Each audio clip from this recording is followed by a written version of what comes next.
Yo soy Diego Mauricio Ramírez Pérez, estudio Comercio Exterior y Logística Internacional en la Universidad Iberoamericana León. Esta es la materia de Tratados y Acuerdos Internacionales impartida por José Ramón Álvarez González.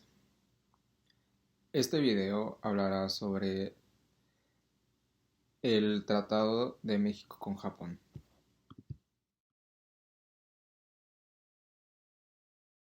La globalización económica es el proceso de interdependencia económica del conjunto de países del mundo, provocada por el aumento del volumen y la variedad de las transacciones internacionales de bienes y servicios, flujos internacionales de capitales y de la mano de obra, al mismo tiempo que por la difusión acelerada y generalizada de la tecnología. A eso me quiero referir con la globalización económica, pero aún es más importante la globalización en general. Entonces podemos decir que la globalización es un proceso histórico de integración mundial en los ámbitos económico, político, tecnológico, social y cultural, y que ha convertido al mundo en un lugar cada vez más interconectado. En ese sentido, se dice que este proceso ha hecho del mundo una aldea global.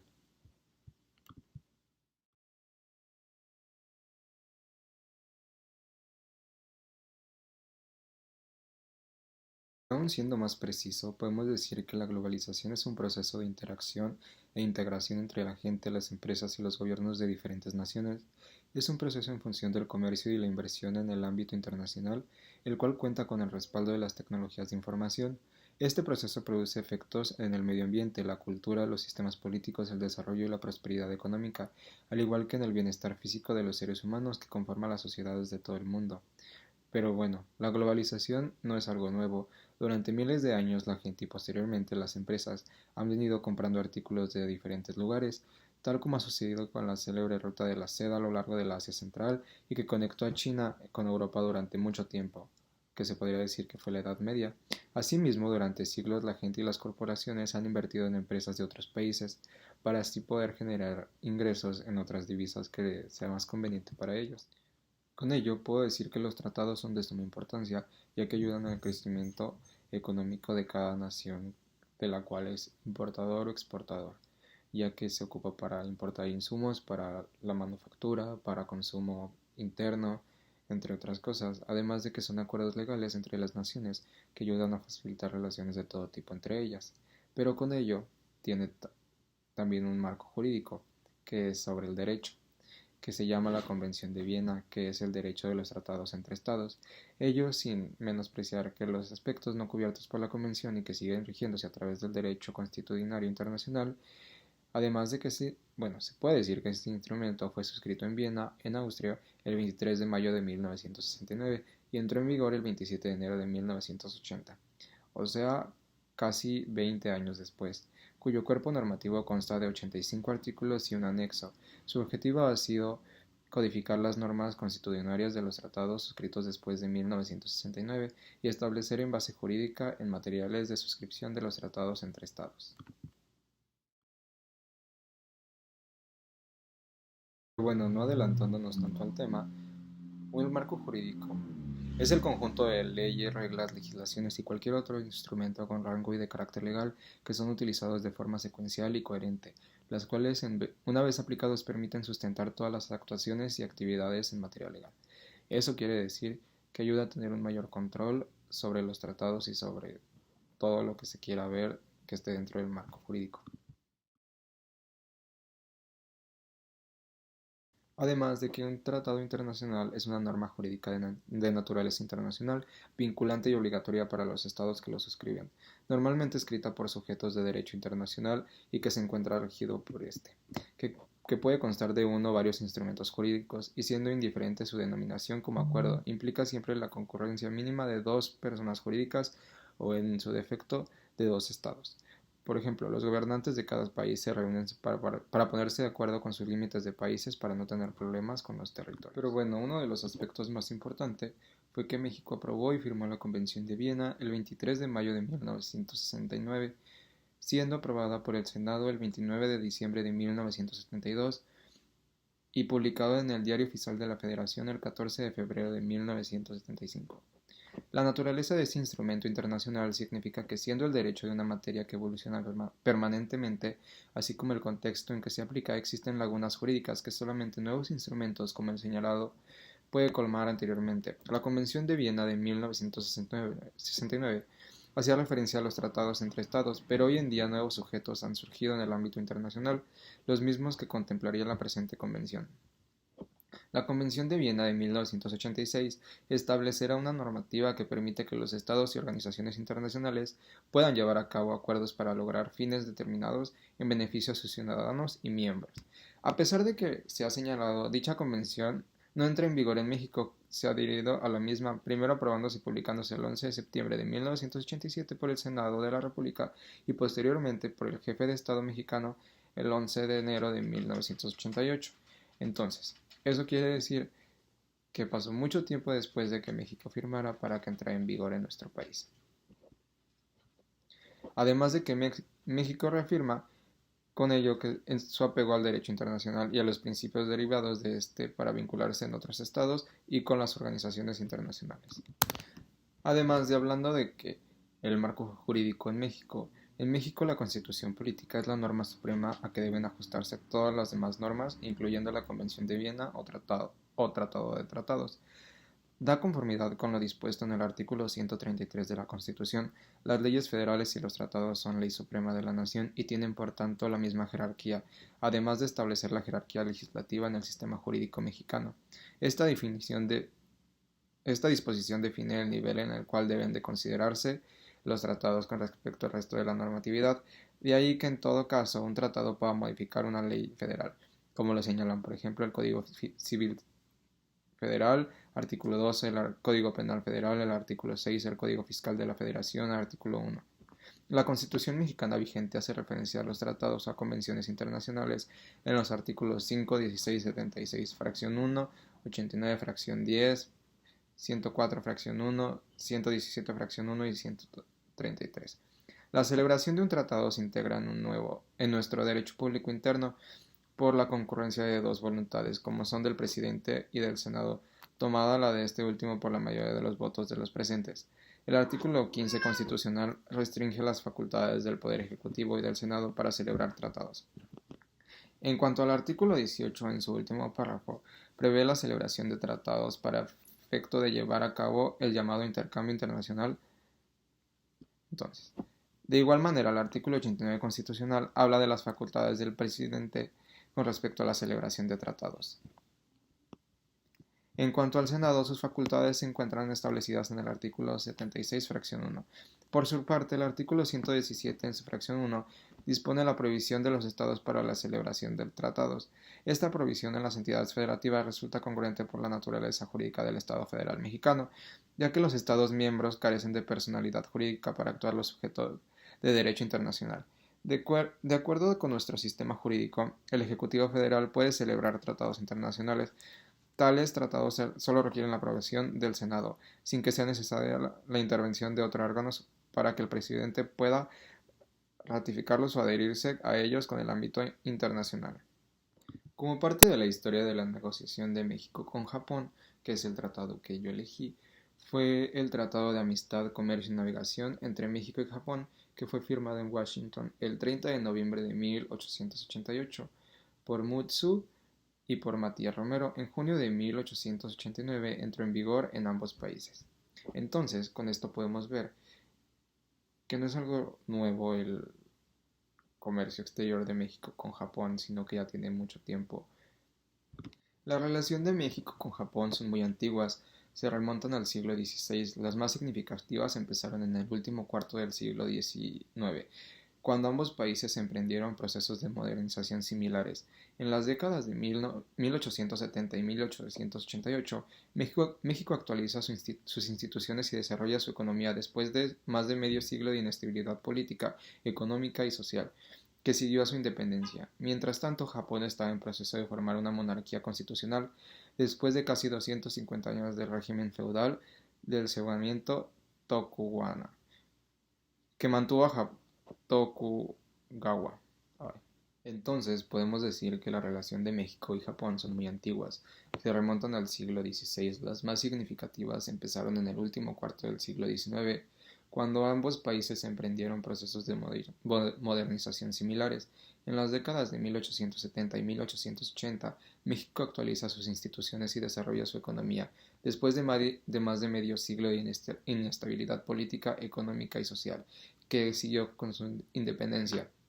Mientras tanto, Japón estaba en proceso de formar una monarquía constitucional, después de casi 250 años de régimen feudal que mantuvo a Japón prácticamente aislado del mundo. En sus últimos años, el gobierno del shogunato enfrentó problemas profundos no solo dentro del país, sino también con las potencias occidentales que acudieron a Japón para establecer sus intereses comerciales y perseguir ambiciones imperialistas. El shogunato no tuvo más alternativa que concluir tratados desiguales con estas potencias encabezados por Estados Unidos, que en 1850 abrió el territorio de Japón a otros países con 4 barcos de vapor armados. En 1854 se firmó el Tratado Nada Equitativo de Paz y Amistad entre Japón y Estados Unidos. En 1858 Inglaterra, Rusia y Holanda siguieron este ejemplo, así que Japón siguió con exterioridad jurídica y perdió autonomía de aranceles aduanales, o sea, su gobernancia como nación. En 1868 cayó el régimen feudal del shogunamiento y se fundó el nuevo régimen imperial de Meiji, que se dedicó cerca de 30 años a recobrar la soberanía como nación monárquica y constitucional con un nuevo sistema político, económico y social. Estas circunstancias en 1888 se concluyó en términos de igualdad del Tratado de Amistad, Comercio y Navegación entre México y Japón. Este convenio fue un punto de partida fundamental tanto del proceso de revisión de tratados desiguales con las potencias occidentales con parte de Japón, como de sus relaciones oficiales y modernas con México. Aunque como dato interesante podemos resaltar que para México el tratado con Japón fue el primer intento de establecer una base de desarrollo comercial con Oriente desde la consecución de la independencia. Los líderes mexicanos hablaban de la recuperación del comercio con Oriente como una medida para que la nueva nación se desarrollara y prosperara. En las décadas de 1870 y 1880, habiendo superado ya las dificultades experimentadas durante casi medio siglo, México mostraba su deseo de establecer relaciones diplomáticas y comerciales con China y Japón. La modernización mexicana empezó con los gobiernos de Sebastián Lerdo de Tejada, Manuel González y Porfirio Díaz, mediante la adopción de una política económica liberal y la ampliación de sus relaciones exteriores. En este contexto se habla mucho del comercio con Oriente porque se pensaba que podía ser tan lucrativo como en la época colonial. En 1881 ocurrieron dos acontecimientos que promovieron las relaciones oficiales con China y Japón. El primero fue un proyecto para establecer líneas de barcos de vapor en el Océano Pacífico, que se relacionaba con su concesión para construir vías férreas que se dirigieran del Pacífico. Se suponía que el peso mexicano acuñado en plata tenía gran valor en Oriente y que en Europa había bajado su valor. Por esas razones se pensaba que sería conveniente para México establecer líneas directas de navegación con Oriente y además comprar productos orientales atractivos por sus precios bajos, para exportar a otros países por medio de vías férreas interoceánicas. El otro acontecimiento fue la visita a México del expresidente de Estados Unidos, Ulysses Grant, acompañado por un japonés, Yanada. Al siguiente año, Yanada comunicó al general Grant su deseo de abrir negocios comerciales con México. Entonces, se puede ver que México y Japón han tenido historia de tratados desde 1888. Japón es un país insular del este de Asia. Está ubicado entre el Océano Pacífico y el Mar del Japón, al este de China, Rusia y la península de Corea. Conocido como la Tierra del Sol Naciente, es una de las mayores potencias económicas del mundo. Japón está formado por 4 islas principales: Honshu, Hokkaido, Kyushu y Shikoku, que forman el 97% de la superficie total del país, y por otras 6.848 islas menores adyacentes. Tiene una población de 127 millones de personas, la décima más numerosa del mundo. El área metropolitana de Tokio, que incluye a la ciudad capital de Tokio y las prefecturas de sus alrededores, es el área urbana más grande del mundo en términos de población, albergando a más de 30 millones de habitantes. Es el segundo país más poblado de Asia Oriental después de China. Las islas de Japón estuvieron habitadas desde el periodo Paleolítico Superior. Las primeras menciones escritas acontecieron de manera breve en libros de historia de China del siglo I. La influencia del siglo del mundo exterior, seguida de largos periodos de aislamiento, ha caracterizado la historia de Japón. Desde que adoptó una constitución en 1947, la forma de gobierno de Japón ha sido la de una monarquía constitucional, con un emperador y un parlamento elegido conocido como la Dieta. El gobierno de Japón es descentralizado, pudiéndose distinguir entre el gobierno central y el local. Japón es una monarquía constitucional en la cual las personas mayores de 20 años pueden votar en sufragio universal.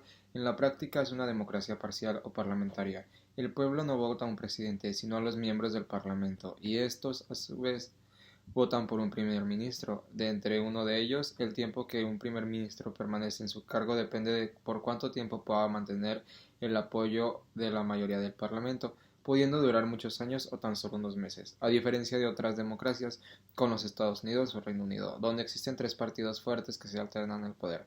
Japón tuvo hasta las elecciones de 2009 un partido dominante, el Partido Liberal Democrático, que coexistió con otros partidos menores sin opciones reales de proponer un primer ministro propio. Esta situación parece haber cambiado tras las elecciones generales de 2009, donde el Partido Democrático consiguió una clara victoria obteniendo 300 escaños de los 480 disponibles, más que suficiente para provocar una alternancia de poder. El tratado con Japón es nombrado como Acuerdo de Asociación Económica México-Japón y no cuenta con capítulos como tal como es con otros tratados, pero sí se divide el Tratado de Libre Comercio en acceso a mercancías de bienes, reglas de origen, certificado de origen y procedimientos aduaneros, normas sanitarias y fitosanitarias, normas, reglamentos técnicos y procedimientos de la evaluación de la conformidad, salvaguardias, inversión, servicios, compras gubernamentales, competencias, solución de controversias. Así como también se habla de una parte de cooperación bilateral, que es la industria de soporte, pequeñas y medianas empresas, promoción del comercio y la inversión, ciencia y tecnología, educación y capacitación laboral, turismo, agricultura, propiedad intelectual, medio ambiente, mejoramiento del ambiente, negocios. Entonces, a lo largo de más de un siglo, México y Japón han intentado construir lazos de cooperación y amistad que ha decidido reflejar en una relación económica más amplia y mutuamente provechosa a través de la negociación del Acuerdo de Asociación Económica México-Japón. Este acuerdo nos vincula a la segunda economía más grande del mundo y contribuirá a consolidar la posición de México como uno de los países líderes en la promoción del comercio y la inversión. El Acuerdo de Japón se incorpora a nuestra amplia red de tratados de libre comercio, misma que nos da acceso preferencial a países que concentran 2/3 partes de la producción mundial. La AAE representa una importante oportunidad para materializar nuestro potencial de exportación al mercado japonés y atraer mayores flujos de inversión que contribuirán a incrementar la producción, el empleo y la competitividad. El acuerdo provee reglas claras que aseguran el acceso preferencial para los productos mexicanos a un mercado de 127 millones de habitantes, como elevados niveles de ingreso y consumo. La AAE es el segundo acuerdo negociado por Japón, por lo que México tendrá preferencias arancelarias de manera adelantada a cualquier otro país competidor. Adicionalmente, el AAE cuenta con disposiciones relativas a cooperación bilateral que permitirá aprovechar de mejor manera la liberación y apertura de los mercados de bienes, servicios y capital entre los dos países. Hablando sobre la certificación de origen, tomando en consideración los intereses manifestados por los sectores productivos nacionales, se establecieron mecanismos claros y seguros para la certificación del origen de los bienes, así como lineamientos precisos y expeditos para verificar el cumplimiento de las disposiciones en materia de origen. De esta manera se garantizará que únicamente los productos de México o Japón se beneficien de la preferencia arancelaria que establece el AAE, brindando certidumbre y seguridad jurídica a los productores y exportadores e importadores. Los principales productos que se ven beneficiados de México es el café verde, el espárrago, el tequila, los limones, el mango, la pectina, el brócoli, el tomate, el ajo, el aguacate, la cebolla, col, calabaza, berenjena, leguminosas, guayaba, papaya, mezcal, vinos, tabaco, huevo y albúmina. Además, se tiene que a mediano plazo se pueda quitar el arancel de las uvas, del café tostado, los melones, el brócoli congelado, las salsas, las fresas congeladas, las nueces, jugo de naranjas. Además de que a largo plazo se tiene de que el plátano. pero para acceso preferencial con cuotas para productos muy sensibles para Japón y de gran interés para el productor mexicano, se obtuvieron cuotas para el sector productivo mexicano en los siguientes productos: la carne de puerco, la naranja, el puré de tomate, la carne de res, miel, jugo de tomate, carne de pollo, catsup, salsa de tomate, jugo de naranja, pasta y dextrinas. Podemos decir que el futuro del tratado es muy amplio debido a que México y Japón han tenido una estrecha relación desde siglos pasados y consolidándola en una asociación económica. Entonces, al parecer, va a durar mucho y se van a ver mutuamente beneficiados ambos países. Como conclusión, lo que yo aprendí durante todo este curso, que es tratados y acuerdos internacionales, es que México tiene una gran variedad de ventajas y oportunidades para poder comercializar, así como que es muy fácil poder hacer negocios con otros países y poder compartir los productos producidos nacionalmente, así como poder tener productos de otras culturas y otro tipo de vida, así como podemos aprender que no tenemos una economía cerrada y que si en algún momento tenemos algo que poder comercializar, no solo lo podemos comercializar con el mismo territorio nacional, que también tenemos la oportunidad de comercializarlo con otros países, y no solo con otros países, sino con otros continentes, debido a que tenemos tratados muy importantes como es el de Japón, como es el de Tratado de Libre Comercio de América del Norte, que también se ha beneficiado. También tenemos otros tratados que ni teníamos idea que existían y que los vimos durante este curso. También sobre la línea del tiempo del tratado, que los tratados también tienen mucho que ver con el contexto histórico y social que va sucediendo con cada país, debido a que, por ejemplo, como estuve leyendo de Japón y de México, tuvieron relación en 1888 debido a que los dos países pasaban por movimientos políticos y sociales, entonces eso fomentó. Y no solo los tratados sirven para comercializar los mismos productos de siempre, sino que están desglosados muchos productos que tal vez no tienes ni idea que existían, que sus componentes jamás nunca los habías escuchado, sin embargo son de importancia para poder clasificar un producto, que son de importancia para ver si están permitidos o si tienen aranceles. Además, lo que más me llamó mi atención fue que México no es algo nuevo que esté teniendo, o sea, tratados con otros países, sino que ya lleva mucho tiempo y que tal vez no todos los mexicanos y tal vez no todas las empresas y negocios han sabido aprovechar, ya que, por ejemplo, como es el caso de nuestra ciudad, que es la capital mundial del calzado, tal vez muchos productores no se han dado cuenta que la gran oportunidad que tienen. Y pues básicamente me quedo con ampliar mi mente y con aprender sobre todo lo que pueda hacer México.